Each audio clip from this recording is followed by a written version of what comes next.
Hi guys, welcome to another tutorial here at ProductionCrate.com. I'm Grant and we've got a doozy today. This is a very complex tutorial and we're going to cover a lot of different things today, including lighting, motion tracking, compositing muzzle flares, color correction, faking some camera moves, and even finding free assets online that you can use in your movies. So the first thing we'll do is find some assets that anyone can use in their movies for free. Here on Flickr.com, we can go to the search options, and under licensing, we can select commercial use allowed. Now, this will bring up any images that are on Flickr that the copyright owners don't mind if you actually use them for free. We've typed in warehouse and done a search, and I'm going to click on this one because I think it looks stellar. This was taken by Paul Sableman, and just a quick little tip here. If you ever want to see if Paul happened to take a few more shots of this warehouse from different angles, you can go down to his album, and in this case it's called Columbus Square. We have finally come to where he took the warehouse picture, and indeed he's taken a few more. I really like this other shot for a second angle, so we're going to download that one as well. Flickr is a very resourceful website. As long as you're using these search modifications to pick a license that is allowable for your film or TV show, you can absolutely use these images and you can get really great backdrops or other type of assets. Next, we'll come over to FootageCrate.com, and under the video tab, we'll select the SWAT and Henchmen. Now we'll grab 4 of these videos. Now each of these are pre-keyed, so that makes them very useful for compositing. We don't have to do any green screen work. We can drop them right into our composition, and with a little tweaking, we can make them fit very quickly. I also want to make it clear that even though these require a pro account to download, these same techniques can be used whether you're using pre-keyed footage such as these SWAT Henchmen, or if you're using green screen footage of an actor. Lastly, we'll go over to the muzzle flash section and we will grab the 5-point rotating muzzle flash. Now that we have all of our assets, we can get started. Alright, I've already created a new composition, and the first step will be to drop this warehouse footage into it. Next, we'll grab our clearing room back angle footage. Now we'll scale this down to match our composition. Right off the bat, other than color, we can see something about this doesn't quite look right. The reason for this is that the SWAT Henchman was shot on a different lens angle than the background. To fix this, we're going to come on over to our effects, type in CC Lens. We can drop this effect onto our background layer, and now we're just going to take the size and stretch it out to something like 250. And the difference is we've now made it feel more like a wide angle lens. Next, we're going to do some color correction on the henchman to make him fit the overall scene as well. So over in effects and presets, we're going to bring up the levels effect.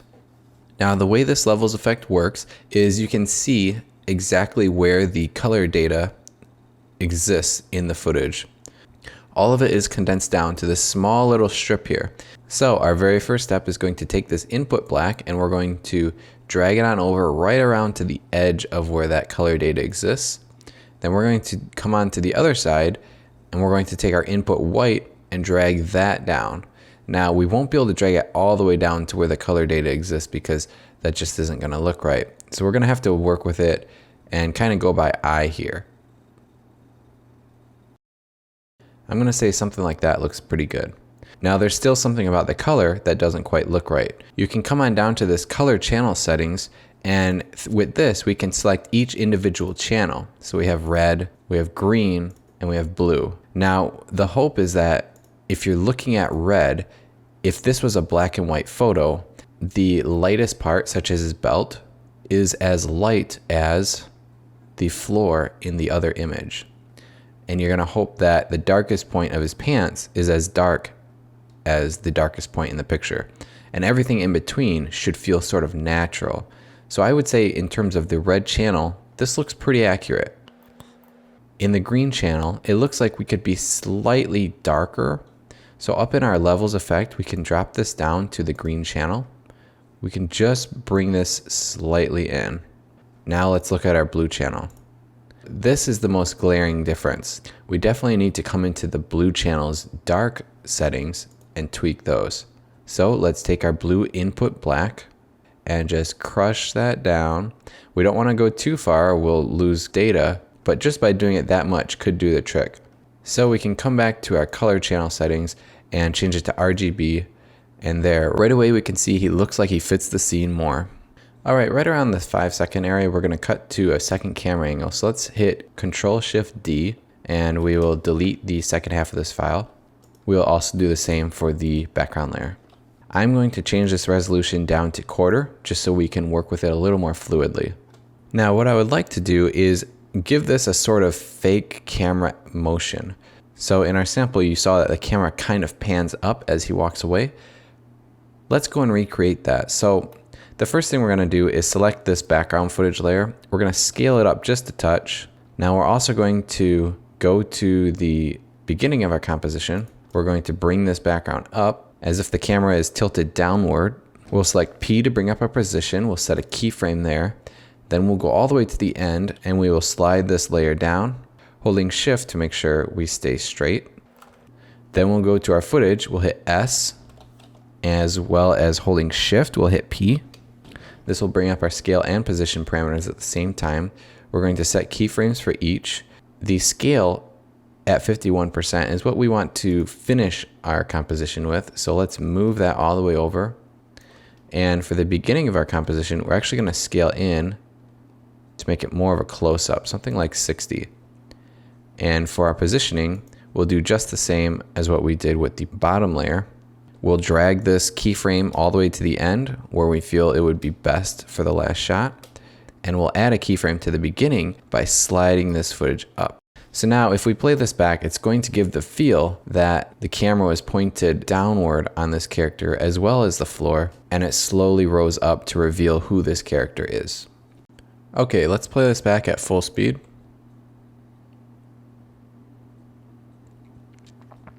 That looks pretty good. Alright, let's get started with our second part. Let's twirl these up and bring in our next background layer. We'll drag this down, trim it. Here we have shot 2. Next we'll drop in our first person shooting footage. We're going to right click and select transform, fit to comp. Now we'll change our resolution to 1/4 and we will isolate this layer just so we can watch some playback. Now what we want to find is a good spot where the gun starts to shoot. So I think this works right here. We're going to trim this layer and toggle off the isolation key. Next we will go up to our original footage of the clearing room. We'll go over to effects, copy the levels effect and paste it onto this muzzle flash. Now we can see this doesn't quite work. So let's just reset this effect and quickly go through our original process. So we'll take the input black, bring it down right on the edge of this color data. Then we'll take the input white and we'll bring that in. We don't want to go too far because as you can see, we've already got a pretty hot white spot there. So if we go too far, we're just going to blow these out. Let's go something like that. Now we can go to our channel settings, check the red, which looks pretty good. We can check the green, which could take a little bit of input black. And let's check our blue, which requires the most. Let's take that blue input black down. And now we can take a look at the overall. And I would say the middle adjustment, which is the gamma, on this needs to be shifted slightly to the right. There we go. Now that fits a lot better. We can toggle this on and off to see our before and after. Yeah, that's much, much closer. Now what we're going to do is add in our own movement to this footage to make it seem as though the character is raising his gun up to shoot. So let's come over and grab this pan behind tool. We're going to select the anchor point, drag it on over to the corner of this footage. Now we'll select P and hold Shift and hit R. Now we'll set keyframes for each of these and slide them over just a little bit. Now what we want to do is change the rotation. We want to rotate this footage slightly down, and we also want to take the position of the footage and bring it over. Now if we play this back by soloing the layer, we can see the gun is coming up and goes right into the action. In fact, just a little too quickly into the action. So let's select all these keyframes, shift them over.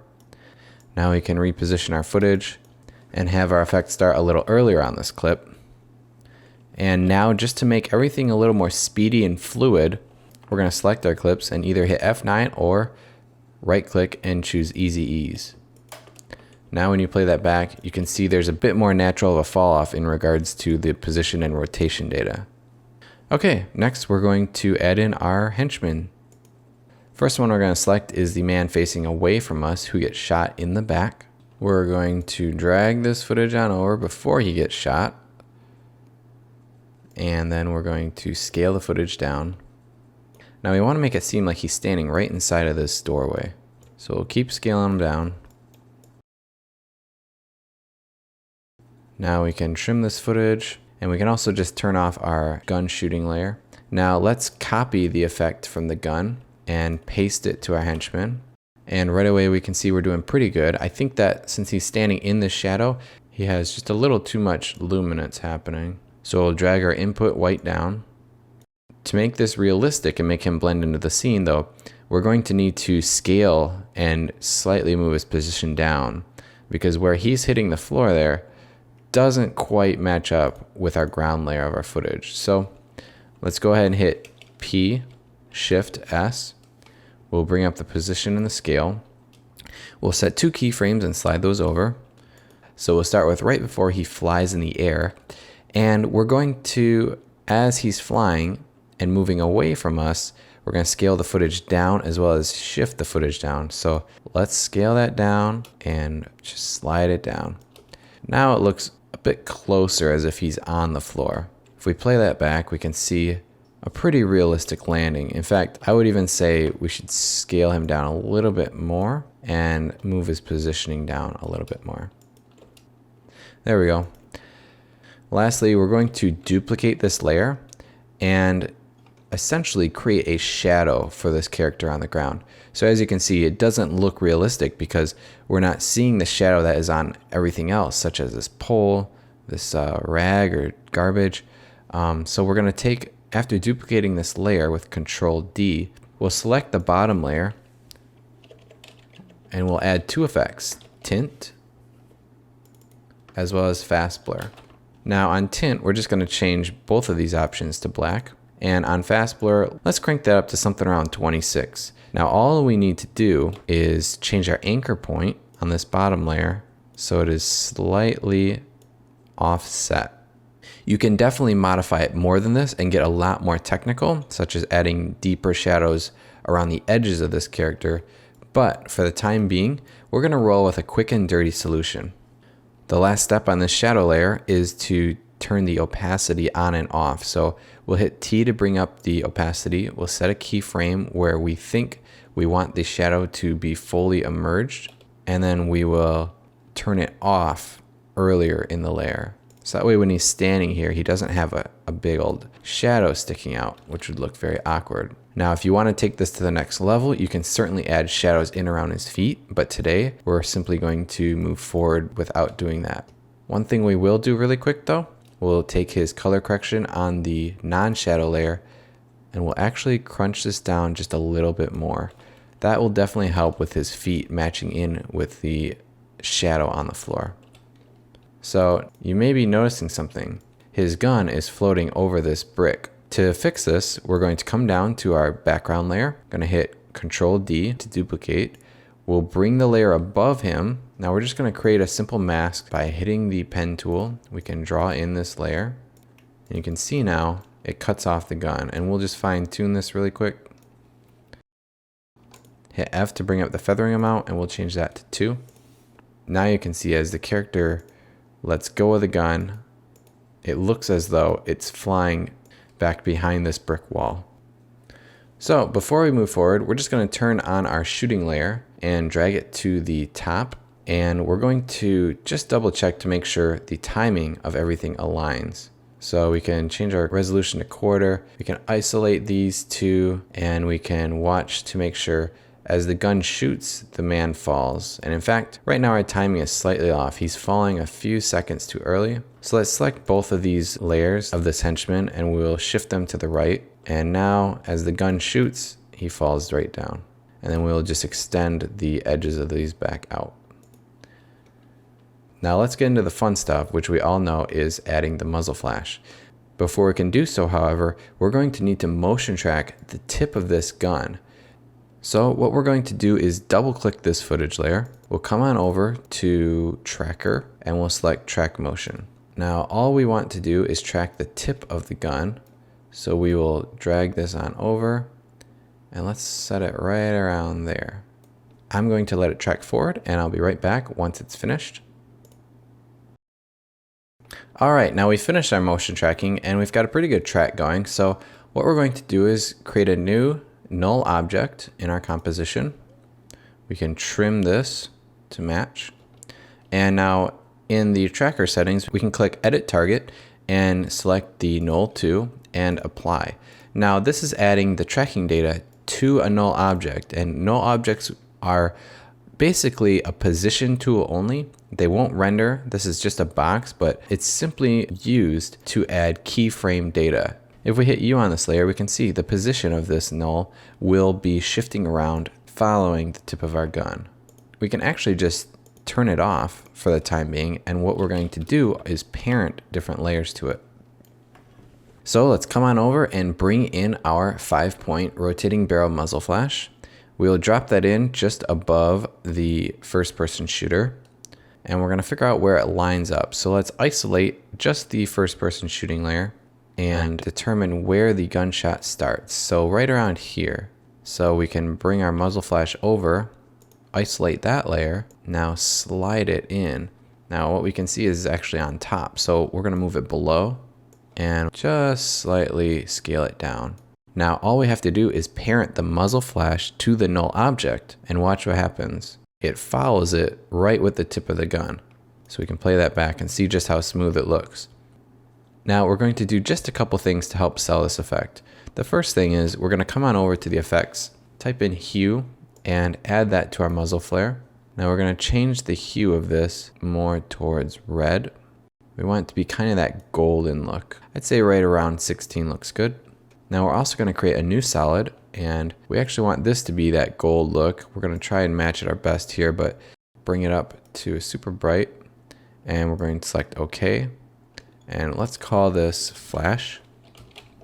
Now we'll drag this down and trim it over. We'll put it below our gunshot. We're going to change both the muzzle flash and this overall flash to add. And as you can see, this has a totally different look. We're going to change the opacity of the flash all the way down, very, very small, to something like 2. Now, when the gun shoots, we're going to see this flash coming on and off.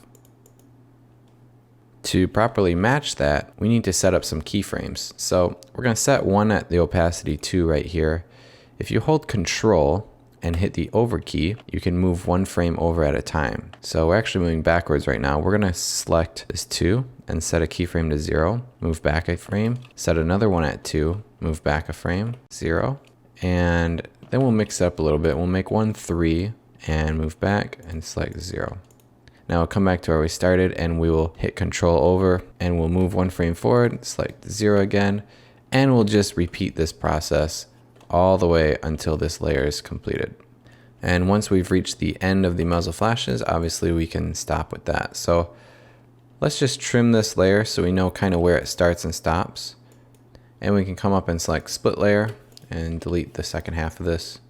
Now if we zoom in, we can trim this right up to the edge so we know anytime muzzle flashes happen, we also want our flash to happen. And if we play this back, we can see the room lights up as the gun goes off. Now we're going to do another lighting effect to help sell this gunshot. What we're going to do is take our flash layer, duplicate it, and we're going to draw a mask just around this gun area, and this will make sense once we get this going. And we're going to parent this to the null object. So thus, if we watch it play back, it's going to move around with the gun. Now we're going to go to the mask and hit M to bring it up. Change the mask to a subtract, hit F to feather it out. What we'll do now is bring this shooting layer, we isolate it. We're going to duplicate it, bring it down right above that flash layer, and we're going to tell the flash layer to use that as an alpha matte. Now if we untoggle this isolated layer and play back the flash, now if you look closely, you can see we're actually getting a flash only on that part of the gun. And we're just going to select T, and we're going to hit Alt or Open Apple and click on this stopwatch. Now all we're going to do is add the multiply sign and 20. Now you can see the gun lights up even more. Now if we deselect the isolation layer and slide both of these above the muzzle flash layer, you can see the effect we're getting when it goes off. Now we're just going to feather this out by hitting F to get that better fall off. Now you can see as the gun is going off, we're getting more of a light burst right up close. And we're going to actually feather this even more. And that looks pretty good. Now we're going to bring in one more henchman, and we'll drag and drop him right into our scene. We'll move him down to our fourth layer. Once again, we'll just scale him down. Let's turn off our other henchman for a time being, and we'll make it look as though he's standing right behind this post. Now, once again, to help add that effect of 3D depth, we'll come down to our background layer. We'll duplicate it, drag it up above our new henchman.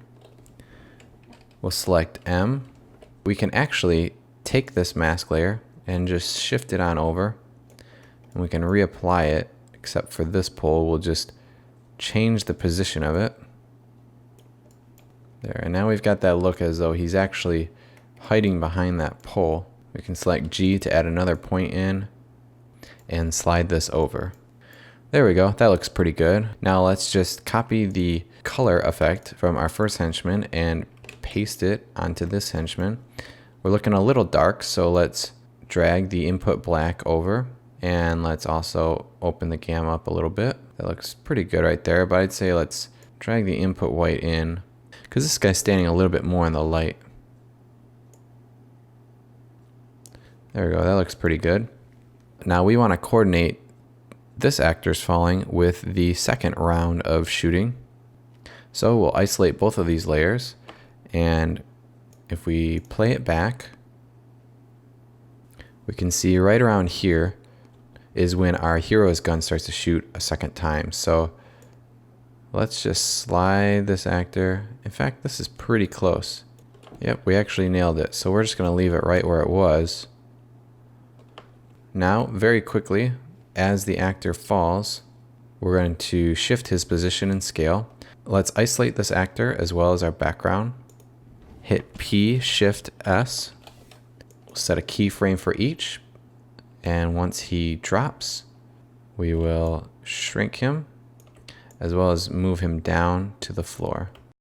And when we play that back, we can see it looks nice and realistic.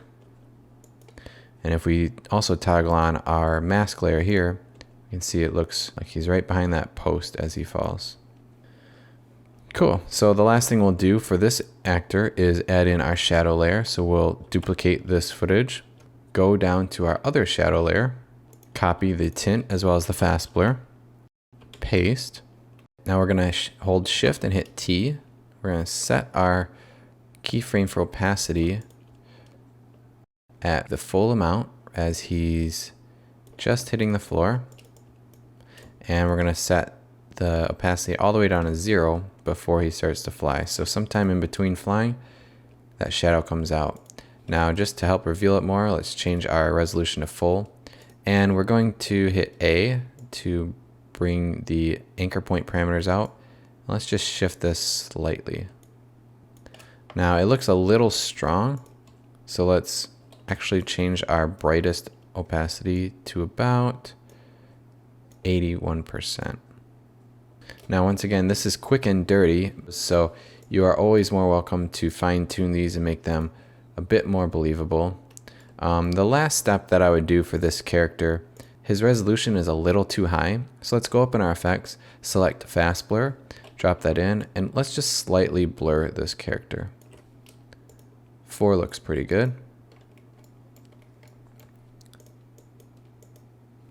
And there we go. So if we untoggle all isolated layers and play this all back, oops, we forgot to turn on our first henchman. We have a slight issue going on here.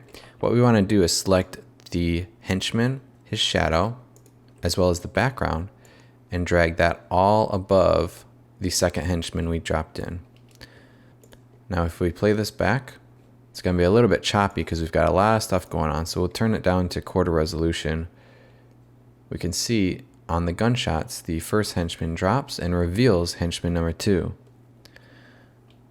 So now the next step we'll do is we'll take our muzzle flash and add this in for our second set of gunshots. So let's isolate our first person layer and figure out where his next set of gunshots go off. Starting right here. Now we're going to take our muzzle flash as well as the overall background flash, duplicate those, and shift those over to start right when this gun starts. And we can actually toggle those on for now too.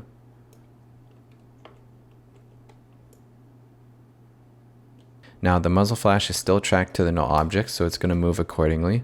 And we can take the flash that we earlier added onto the gun, and we can duplicate that layer as well as its track matte layer. We're going to keep the track matte layer where it's at, but we're going to take the flash and simply shift it over. Then we will line it up, and now we've got it right back where we want it. And we can see as the gun goes off, we've got that nice glow happening here. And also we've got a henchman flying to the ground. So these same principles can be applied to adding a third and fourth character in the background there. Now maybe you'll add a little more blur, you'll change their positioning, you might add the mask around this edge of the door to help add them into the 3D aspects of this scene a little bit better. Overall, those are the steps necessary to get this thing started. Now the very last thing I'm going to show you is how to add some very slight camera shake to this entire scene, just to give it sort of a gritty feel, as though the director wanted these to be kind of a handheld situation. So what we're going to do is hit Control A and select all. Now we're going to go up and hit Precompose or Control Shift C. We can leave this as Precomp 1. Now we've got all of our layers inside of this pre-composition, so you can open it and you can see them all. They're right there. And all we're going to do is hit P, bring up the position, hit Alt or Open Apple, and click on the stopwatch. Now we're going to type in a simple expression. This is called wiggle. This will add wiggle to the positioning, as you may have guessed. We're going to set the frequency of the wiggle to 1, and we're going to set the amount of pixels to wiggle to 15.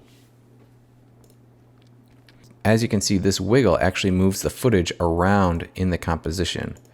While it gives it that handheld look, we are starting to see edges. So to compromise, we'll simply scale up, and to be safe, we'll go around 104%. Now, as you can see, the footage is actually wiggling and giving it that handheld look.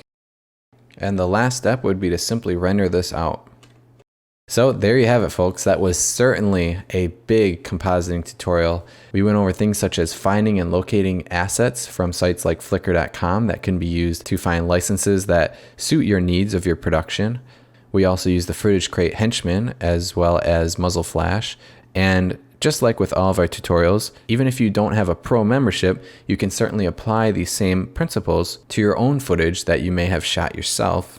We did motion tracking on the tip of the gun to make sure our muzzle flash tracked properly as the gun shot. And we did some basic compositing by adding things like shadows to our characters, adjusting their color correction to help them better fit the scene, and figuring out how to mask other layers like the background wall to help separate the bad guys and kind of place them right into the picture.